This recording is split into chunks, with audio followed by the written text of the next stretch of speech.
Well, welcome back to the Tuesday evening Walking in Spirit of Truth. This is John Craig, and this is Sandy. it's good to have you all back with us this evening. What a great time. We've been going into Psalm 23. Last week, I was telling Sandy just before we started the show, she was blowing me away. She says, well, you didn't say much last week. I said, well, because I was being blown away. Oh. Made me think.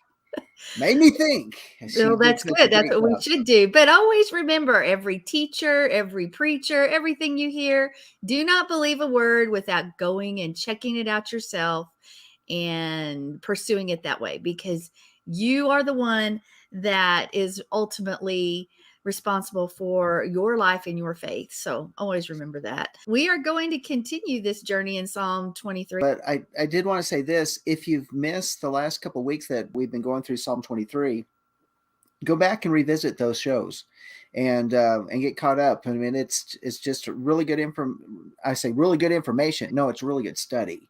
It'll encourage you and just give you a greater revelation in Yeshua the Messiah, and just totally cool. So let's go ahead and open our word to, of course, Psalm 23, and we're going to read that through. Verse 1, a psalm of David.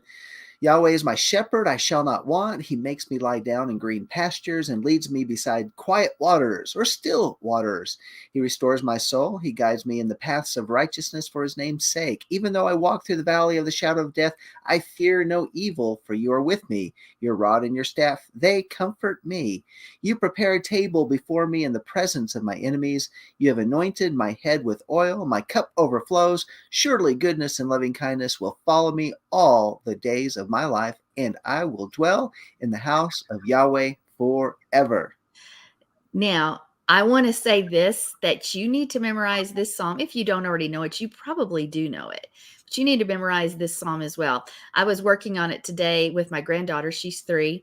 And so we put it to a little tune, and we just started with verse 1, and tomorrow we'll do verse 2.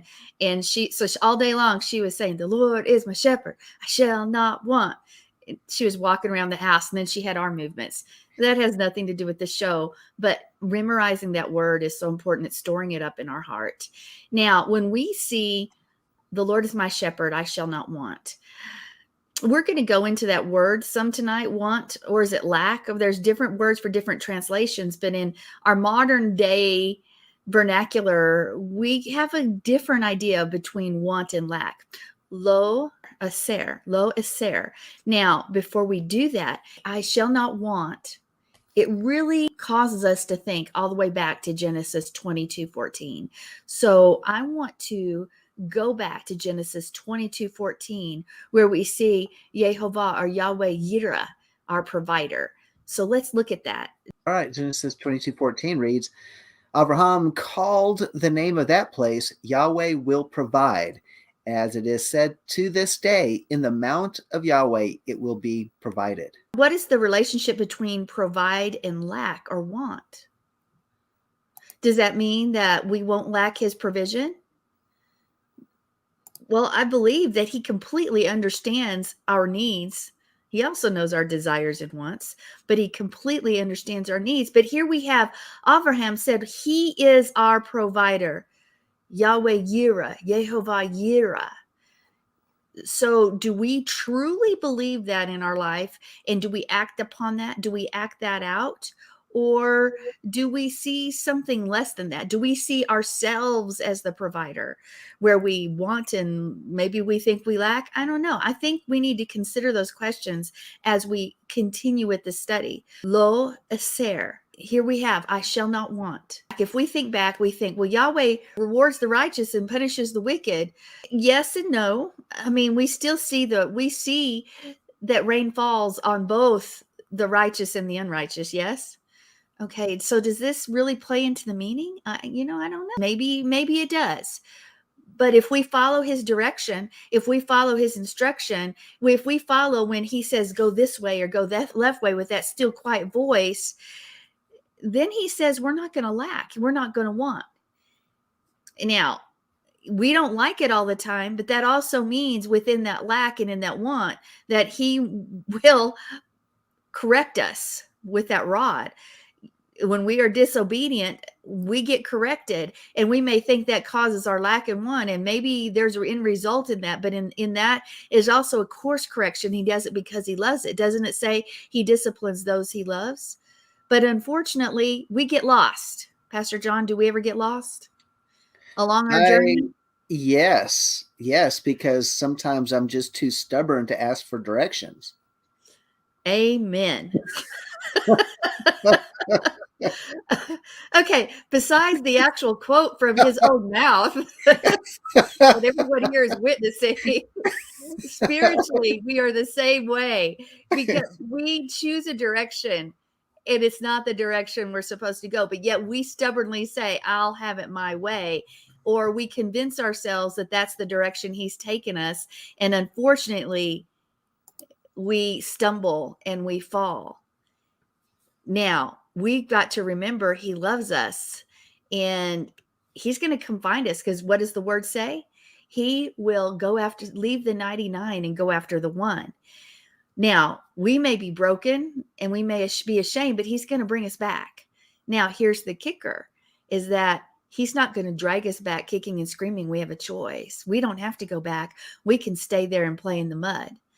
But we have this picture of Lois Sayre, that this control, the strength is his. It's in his strength that we live and that we move and have our being. It's not in our own.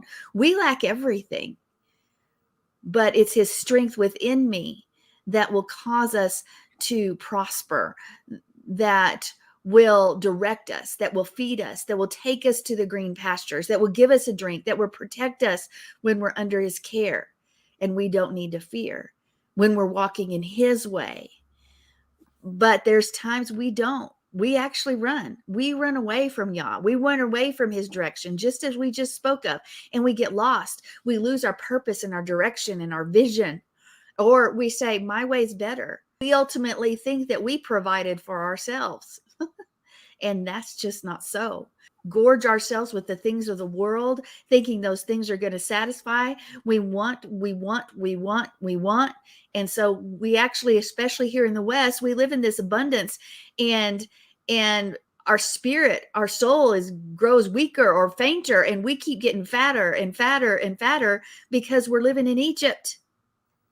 We forget his miracle power. We assume that we are providing for ourselves. And ultimately, we're in the mud, just as the pigs. We're right there, and we don't even know it sometimes. But in the midst of that, when we go the wrong direction, is he still sustaining us? Is he still taking us? Is taking care of us? Well, he's ready for us to say, help. He's ready for us to call out to him, and he's going to be there, but he's never going to impose himself. He still wants to shepherd us. So when we think of wanting, when we think of that word, ultimately, lo aser, John, just speaking of, as we just said, where we fall and where we succeed, where we think we are doing the whole thing, where he's doing it. Let's leave that place for a moment, and let's just re-examine this word. If you're just out there in the world and you say, you shall not want, what would that mean? What would that mean from a worldly perspective, or even possibly a perspective of a believer, with a non-studied believer maybe? What would we think that is? Oh, to break it down in simple terms, there's money in the bank, there's food in the cupboard, in the refrigerator, there's gas in the tank, the bills are paid, there's all, you got clothes on your back, there's a little bit extra just in case. In fact, not, you shall not want would be, okay, I've got all of the basics covered, and I got some that I can just spend. Some of the desires. Yep. Right? Yep. Isn't that sort of what everybody wants from every religion and every person on the face of the earth? We don't want to want, right? That's correct. We want to be in this place where everything's just taken care of, where there's no pain and there's no struggle. Even if we don't desire riches, we still don't want to be empty. We don't want to want. Now, David sees that the only real answer to this thing within us that keeps wanting, he recognizes that He can't fill the void with his own hands. How many of us recognize that we can't fill the void with our own hands? That's impossible. It's impossible to do it on our own. Although we carry that glory thinking we do it all the time, but it's just not so. Yah has to change something within us so that we realize that he's our provider. He takes care of us. Now, here's a quote that is pretty amazing, and it's a bishop from Africa. He said, "I had no idea that the American church could accomplish so much without God." Oh, ouch. I want you to comment on that for a minute. I had no idea that the American church could accomplish so much without God. You know, it reminds me of that book, and we talked about it. I don't think it was here, but it was in a different forum. 7 Steps to Highly Effective People, or something like that. And then there's one that was very similar to 7 Steps to a highly effective believer, or whatever it is. But when you have all of these pop slogans and psychological self-helps and self-help, positive teaching, positive this, that, and the other, why do you need God? I mean, that's just the background. That's just kind of like the background of, this is my life, and I'm going to I'll have the best life now. And and it's like, oh, this is my life, and y'all can walk beside me. That's cool too. Oh, if he wants to, that's cool. Otherwise, I'll do it on my own. Yeah. But I mean, what's the difference between a highly motivational speaker and some of these preachers today? What is the difference? One cloaks it and uses biblical phrases, and the other one just takes those biblical phrases and just makes it more secular sounding, for more palatable to all audiences. But it's the same. When it's the same thing, to me, it should be, it's just spewed out of the mouth, because that's not what we're supposed to be. We're supposed to be feeding the flock. And the flock, the sheep, we need to be desiring the truth. Well, think about this. People will spend thousands of dollars to go to a weekend seminar, conference, training for a highly sought after motivational speaker. And then where others say, well, I can't go to some place like that, so I want my preacher to sound like that. Or a preacher just said, you know what? I need to sound like that, because otherwise people are going to be looking elsewhere. And so they mold themselves into the image of success, and then flour it and sprinkle it and little sugar on top of some scriptures, and now it's fit for the pulpit. I have a problem with that. And so we're filling the people up with sugar, and there's absolutely no caloric value to it. They get a sugar high, and the next thing you know, it's Monday morning and they're back down where they were. And that's not valuable. There's no foundation to it. And that's a scourge. That's a scourge against the modern church today. And that's why I call it churchianity, because it has no foundation. It is sifting sands, and it will fall. And that's why people fear so badly, because they didn't get fed from the pulpits. They didn't get the real stuff. That hits it on the nose. They're not getting real food, or understanding the depth of the word, or even being challenged to go into the word to understand his love and what he's done. And we repeat the past because we are trusting another God, and it's not him. And I think when we look at lack, or when we look at this word, kaser, we've got to understand that lack is removed by Yah. Lack is removed by the shepherd. We can't remove it. He is the one who is the provider. He takes care of what we need. What he does, he feeds us. But what are we supposed to do in the meantime? We follow the shepherd. But here's the problem. We don't make this that pillar of our life. We follow our emotions, And that our emotions send us down this path where we're fulfilling these empty desires, and we come back hungry and thirsty. We're never fulfilled. It's never enough. We have a God of propositions, a God of a shepherd theory, not a God who picks up and actually carries us to the green pasture, because we've created a different image of God. We've created this different God that we follow in our lives with these actions. And most of the time we entertain a God who we believe knows how to help, but we have this picture that he's unwilling to help us. So we go help ourselves.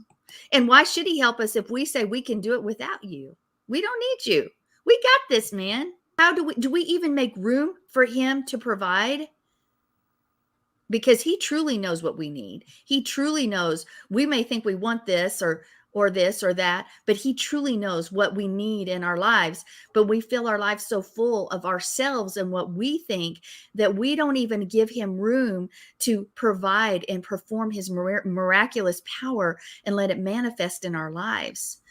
So maybe we're at the start of course, about to start the Gregorian year. Maybe it needs to be a time where we choose to live a little bit differently, where we believe in the Yah who holds us and takes care of us and shelters us when the storms are around, who loves us and who prepares a table before us when our enemies are try to attack. Maybe that's what we need to do instead of trying to be the one who provides for ourselves, because if God can't care for our emotions, then we're always going to be lacking. But I think we also get confused between the words I want and I need or I lack.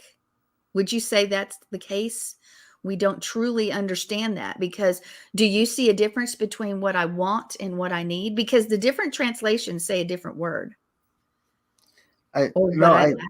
Yeah, I think there's definitely a difference in it, and I just think about, okay, going back to the example of the people that are filling the chairs and the pews within the churches, and uh, what are they wanting? They're wanting food, but instead they're getting puffed up with hot air. That's what they're doing. But I'm just thinking of I'm still thinking of that example, and but when you want to differentiate between if you don't know what you're missing, you don't know you've missed it. Okay. So that's true. How often do we use this word? Oh, so and so's in want. Oh, we don't say that at all. We don't use that. We Um, say, oh, they're in need. well, compare this to and I know there's a lot of people that are hurting right now across America, and yet America is considered more well off than many other countries. But there are other countries that are more well off than most American families on average.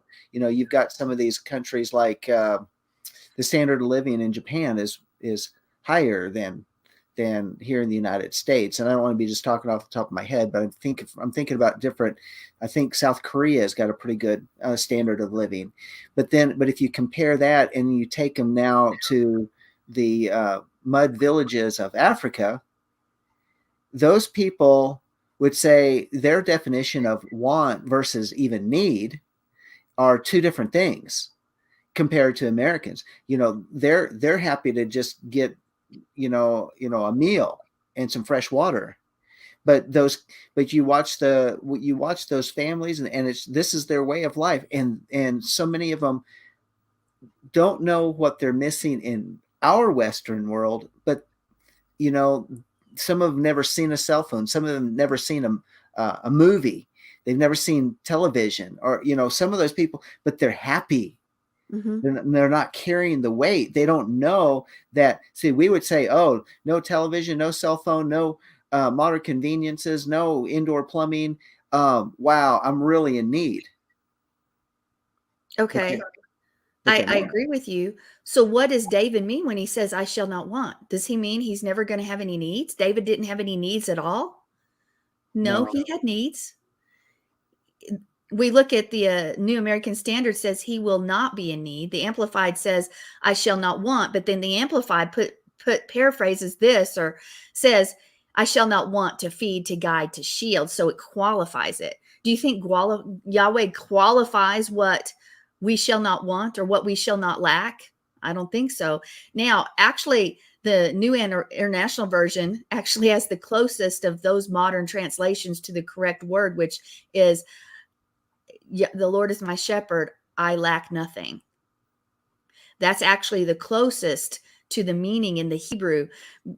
Now, do we think we lack nothing? We may say we have a lot of needs. I'll think about us right now. We have a couch that's threadbare. We need a new couch, but we still have the ability to sit on our couch. Now, the cushion constantly slides out because for one reason, but we still have the ability to sit on our couch and use it. Doesn't matter that it's threadbare and old and broken. It doesn't matter. It still fulfills what we need it to at this point in time. Would you agree or disagree? Yeah, absolutely. So what does that define then? Do we need it? But because it's still functioning, in this modern age, there may be things we need, but we certainly are doing well enough without them. Maybe because we always could feel like, oh, I'd like a new car, I'd like a new house, I'd like this, I'd like the newest technology in that. But are those really needs? I think they're desires. But here we have a translation issue, because is David saying he has no wants, or is David saying he has no needs? If he is saying he has no wants, then that would suggest that all his wants, all the wants, I want, are taken care of. And that's probably why the word is often not used in relationship with need, because in our modern culture, there's a distinction between wanting and needing. There's a big difference between wanting something and needing something. Now, if we are not careful, we're going to lose ourselves in the context. Oh, I shall not want. I shouldn't have any wants in my life if I'm a believer. But that's not what it's saying. It's not saying you're not ever going to want anything if you're a believer. Everything's taken care of. That's not what it's saying. So we look at Eser. We take a look at this word, and it's the call in perfect form. Now, here's something that's really neat, because in this format of the word, in this tense, it suggests that David will not be of need of anything in the future, even not in the present, or will he need anything in the future. It actually has this format of this word that for want or need, and it's a mild want or need, not a desperate want or need. Now, that's heartening, because to me that says that Yah is taking care of our desperate needs, but he's also taking care of those other things that we need in our lives that maybe aren't the basics: food, shelter, water. That he's going beyond that, because if it was just talking about those desperate wants or needs, that's the PL verb form of the word, and that's not what's used here. The word aser comes from the root chasar, which means to lack or decrease, but it also can mean to be deficient. And it comes from this Persian word hasira, which means to suffer loss. So what is a shepherd's job then? If we look at these words in the Hebrew, what does it mean? A shepherd's job is to make sure his sheep aren't deficient in what it needs to exist. Yes, it needs food. A sheep needs water. It needs protection. The shepherd takes care of all that, but what else do sheep need? What else do we need besides those things? We need care. We need attention from the shepherd. The flock needs a personal relationship. They need to feel that their shepherd cares, and that it has time for them. There's a relationship there. So the shepherd spends personal time with his sheep. He may pet them, he grooms them, maybe he even talks to them. And David likens Yahweh to this kind of shepherd, where he feeds us, where he waters us, where he protects us, and he longs to spend time with us. But we can go even further, because in the Persian concept, hasira, it means that he will not allow us to suffer a loss of something. Okay, that's pretty promising here when we're saying I shall not want, or I shall not lack, because he's promising he's going to take care of us. But we have this tendency, and we see it all over the world today, this fear-driven action. We fear the possibility of losing something, whether it's our health, our friends, our job, our loved ones, or the things that we have before us, there's this fear. But this word, when it says loaser, means that it has the depth of meaning where we're not going to lose something if he's taking care of us. He will prevent us from suffering that loss. And I think that's an amazing promise. Let's go to Romans 8, and we're going to read verses 35 through 39. So I just wanted to mention something, that personal relationship that the shepherd has with the sheep. I mean, it just reminded me of what John 10, what is it? John 10:27 says, "My sheep hear my voice, and I know them, and they follow me." You Mm-hmm. know what? Because and a voice, and I think it goes on that a voice of the stranger they know not, somewhere else. They're not going to follow the voice of a stranger. That's not my shepherd. I'm not going over there. But when we talked about this when we were doing gates, when was that? A couple of years ago, and we talked about the sheep gate. And at the Yes. sheep gate, they had all these pens, and the sheep would get mixed up in the pens because they're all getting herded in there. But when it was time for that shepherd to leave, he would call out his sheep, and And his sheep would come out of the pen and only follow his. him. Yeah. Yeah, and the other ones wouldn't follow him because they didn't know his voice. So what a tremendous thing that if when we tune our ears, uh, I think when we tune our ears to the voice of the shepherd, we're actually beginning to see. It's like what you had said earlier, and it when you read that verse over in um, where was it, Genesis 22, and it talks about that Yahweh, um, in the mount of Yahweh it will be provided. And that word provided is very similar to the word shepherd, ra'ah. In fact, they're said the same way, except the difference is that it will be provided is a resh aleph, or hey, I'm sorry, hey, and then what you had over there in Psalm 23 is shepherd is ra'ah with an ayin in there in the middle, the resh ayin, hey. And it's very interesting because they're related, but they're not. But they're related. Who's that provider? The provider is actually the one who allows us to see. It's the one who gives us a perception. Now, that shepherd is the one who oversees. He's looking over the flock. He's watching the flock. And yet the one who's a provider is allows that the Lord is our provider. In other words, when that we see his provision, where we see it. It's a perspective. The shepherd watches over to see what we need, see what we might want, what we might be lacking, and yet in that relationship, he allows us to behold Right. him as the one who's providing for us. And that's the difference between the aleph and the ayin, between those two words. I was thinking about that. It's very, very interesting. But isn't you said something that's very important? We allow him to provide, and we're going to expand upon that a little bit more. I did want to, and that's really good. That's really adds to what we're talking about here. But I did want to go over to Romans 8, verses 35 through 39 as well. Okay, we're going there.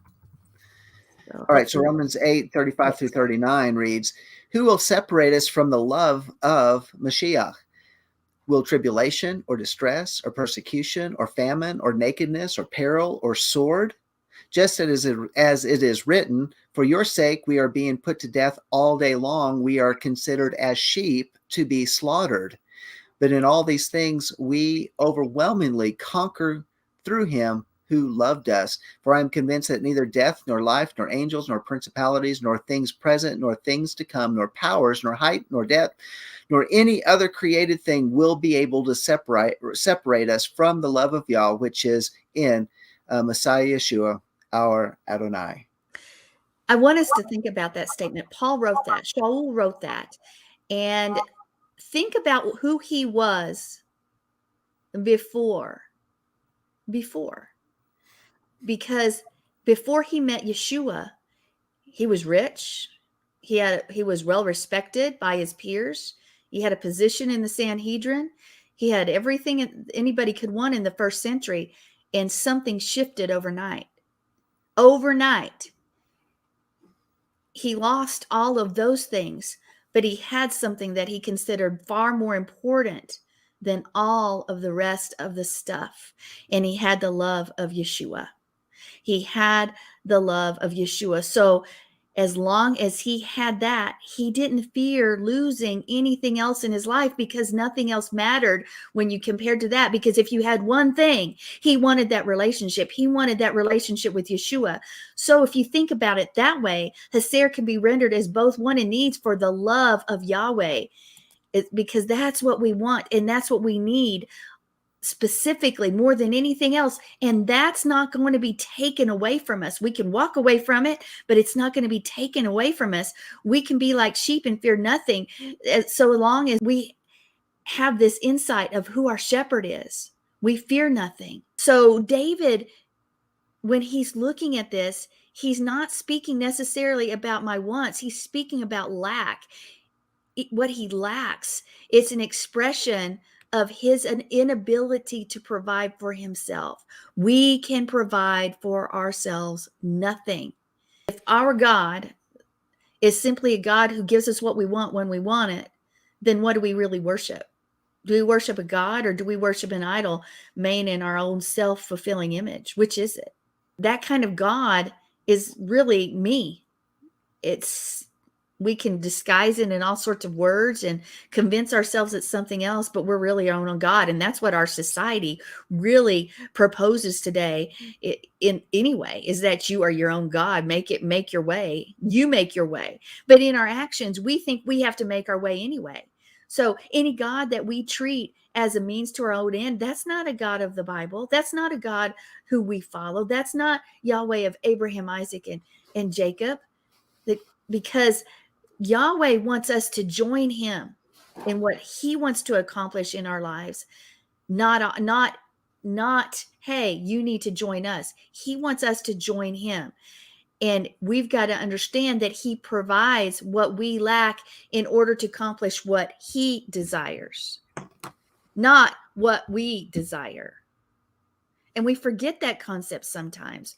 So David can say with a pure heart, my shepherd, my Yah, will take care of everything that I lack, because he's going to provide what I need to accomplish what I need to do.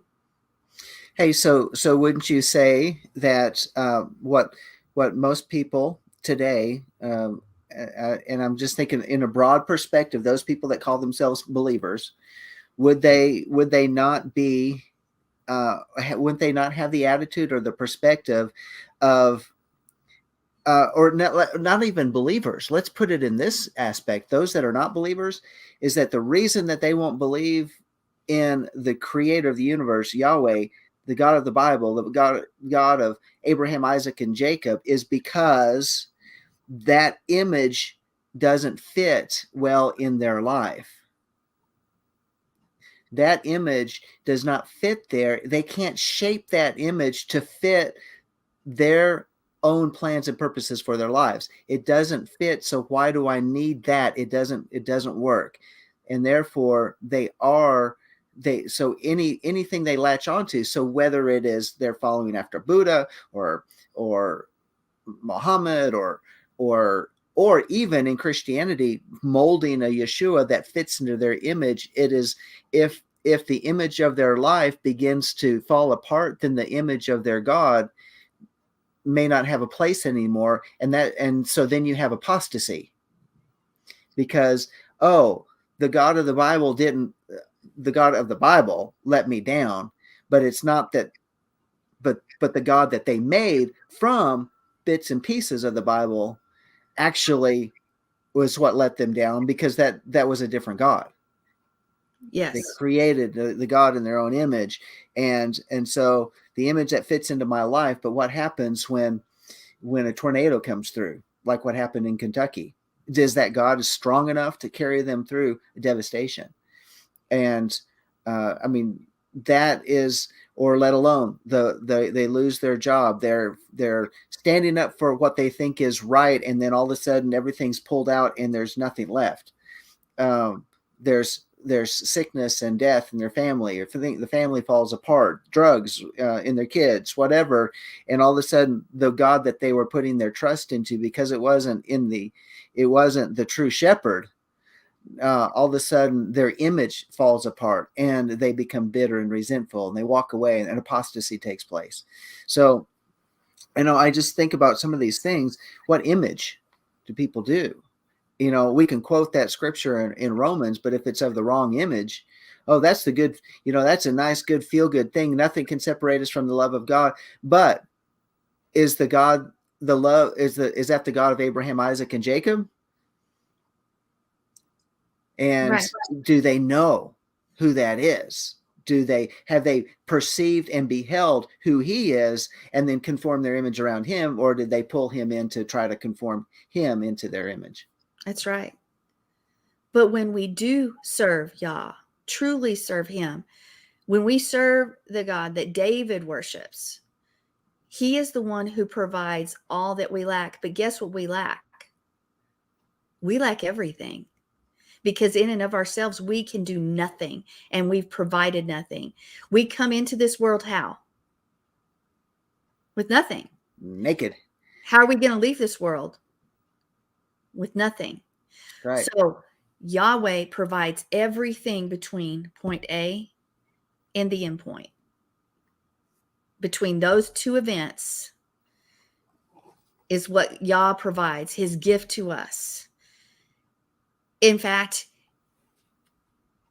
he even provides the very breath that we take. Think about that. We even lack the ability to give ourselves the very next breath. What does he do? He does that. That's why we should wake up every morning and say, Father, I thank you that I have the breath of life within me, that I do not lack. And if y'all were not willing to give that in and of itself, we'd be finished. We'd all be dead. But when we discover, when we think about and contemplate what I lack, is that there's a God who is willing to provide. He is going to provide everything we need to fulfill the purposes that he's called for us in this life. If we trust him, if we take our hands off, if we let him, are we really truly willing to trust him for all the things that we need to accomplish his purposes in life? Because it's not simply an intellectual trust. Do you have to think about taking your next breath in order to breathe? No, it just happens. We trust him that he gives us that breath. We need to get to the place where we trust him for that provision and accept the fact that he is going to take care of us, even in the midst of all the chaos that's happening around us. I shall not want, I shall not lack. That's both a declaration, but it is also a decision. It means that all my needs are going to be supplied because I have nothing without him. I have nothing. That's why he begins it this way, because Adonai is my shepherd, because Yahweh is my shepherd, I shall not want. Now, we think about the children in the wilderness. What did they do? What was their attitude? There was a complaining attitude, wasn't? And it kept their journey going on and on. We can't be like them and have this wanter stuck in a position that's going to keep us in bondage. We can't do that. We've got to get to the place where we know that his ways are higher than our ways, and we may not understand him and we may not understand the journey, but we have to trust that he's still providing everything we need from point A to point B. Everything we need. We're not going to lack anything that we need to accomplish his purposes. So he provides pasture, he provides food, he provides rest, he provides relationship, he restores, he cares for us, he provides. He knows exactly what we need when we need it. And we've got to be as Caleb, we've got to be as Joshua, and have that good report on our lips at all times, and remind those around us who seem downtrodden that Yah's promises are yes and amen, and he's going to provide for us, that we can't get caught up in following our flesh and making a God in our own image and then assigning to him whatever emotion we have at the time. We've got to understand that he's going to fight on our behalf. And that's why David sang this even maybe as a prayer, but it was a reminder for him. And it's a reminder for us as well that these 6 short verses have brought comfort to so many and helped so many stand upon his word. And so that means if we're exhausted, if we're battle weary, we've got to remember that Yeshua holds us in his hands, and he has no need for anyone. He has no need for anyone to help him keep his hand where it needs to be, keep his hand held high. He has no need for us to help him in that. We need to get involved in the provision. Now, does that mean that we just simply sit back and let him do? No. When I say get involved, that means push him aside and us take his glory and us say, well, you're not doing it the way I want it done, and I'm not getting what I think I want, so I'm going to go into debt, take it in my own hands, and make a mess of it. The way how we overcome is understand that his promises will prevail and understand that he overcame. But what is our part in this? We do what he says, go where he goes, and do what he does. Yes, we do that. But we also have to trust, and we have to believe, and we have to cling to him, and we have to understand that that he provides everything we need, that without him we have absolutely nothing. But if we trust him and we pray, Father, cause your desires to be my desires, and we don't get in his way, we should be able to say this same thing. We lack nothing. We are in need of nothing. Yahweh is my shepherd. I shall not want. Going to say you can pick up on these teachings that Sandy's been doing on Psalm 23 over on our not only here on the Lamb Network, but also over at our YouTube channel, which I've been scrolling across the screen there, which is Life of Worship Amarillo. And so you can go there. You can also go back and pick up the whole series that Sandy did on Psalm 91, and you can put that into your listening. And if you want to do a study of Psalm 91, she breaks it down really well, and which we did over several months here on the Lamb Network. So I just wanted to give that plug.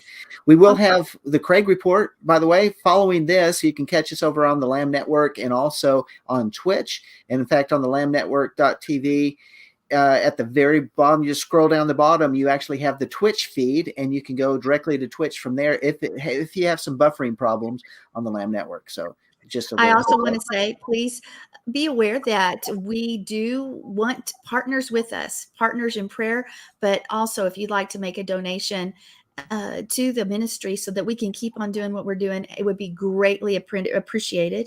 If you have a computer, go to the website and go to donate, and you'll get there. And sometimes on the phone, you have to go to the Justice page, and that'll get you there too. But either way, we would love for you to partner with us in prayer, to join us for our services on Shabbat at noon and at 3, and also to partner with us financially.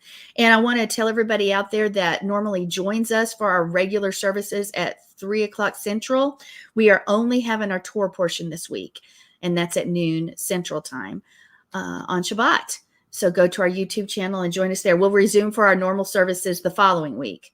And with that being said, we will also not be live next week. John and I are going to go celebrate our anniversary. So we're sort of bowing out. This coming weekend. Yes. So this coming weekend and the following couple days after that, we're sort of out of here, just silent, spending some time together. But anyway, thank you so much for joining us, and we'll see you in a minute. Shalom.